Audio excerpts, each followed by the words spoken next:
આણંદમાં પણ બિસ્માર રોડને લઈ અને ચક્કાજામ કરવામાં આવ્યો। જે રીતે આણંદના રોડ ઉપર ખાડાઓ જોવા મળી રહ્યા છે, આણંદમાં બિસ્માર રોડને લઈ અને ચક્કાજામ। તો આણંદમાં બિસ્માર રોડની સ્થિતિ અને આ બિસ્માર રોડને લઈ અને ચક્કાજામ કરવામાં આવ્યો। જોઈ શકાય છે આ દ્રશ્યોની અંદર મોટી માત્રામાં લોકો વિરોધ કરી રહ્યા છે। સારસા આણંદ રોડ ઉપર ખાડાઓને કારણે લોકો ત્રસ્ત છે।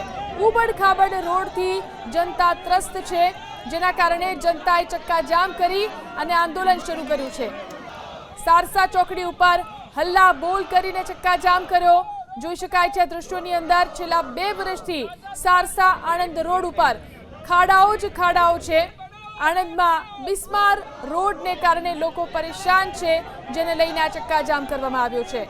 ઉબડ-ખાબડ રોડથી ત્રસ્ત જનતાએ ચક્કાજામ કર્યો છે, રસ્તા પર બેસીને સૂત્રોચ્ચાર કરી રહ્યા છે। સારસા આણંદ રોડ ઉપર ઠેર ઠેર ખાડાઓ છે અને ખાડાઓથી લોકો પરેશાન છે, ત્યારે હાલ લોકો રસ્તા પર બેસીને સૂત્રોચ્ચાર કરી રહ્યા છે। વધુ જાણકારી મેળવી અમારા સંવાદદાતા જલ્પેશ ફોન લાઈનથી જોડાયા છે। જલ્પેશ, કેમ ચક્કાજામ કરવામાં આવ્યો છે, શું વિરોધ છે?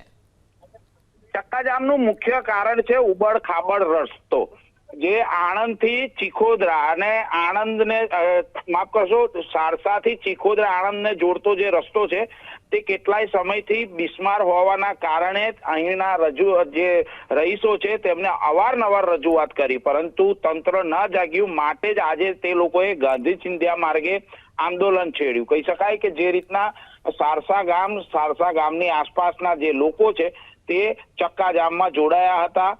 જે સારસા ચોકડી છે તેની ઉપર જ ધરણા કરી અને વચ્ચોવચ્ચ રોડ રોકી બેસી રહ્યા હતા, જેને લઈ ભારે ચક્કાજામ પણ થયો હતો, ટ્રાફિક જામ પણ થયો હતો। મહત્વની બાબત છે કે પોલીસને ઘટનાની જાણ થતા ઘટના સ્થળ પર પોલીસ પહોંચી ગઈ હતી, પરંતુ ક્યાંક ને ક્યાંક જે આ રજૂઆત છે તે રજૂઆત ના સાંભળતા હોવાનો જે ખુલાસો છે તે થયો છે।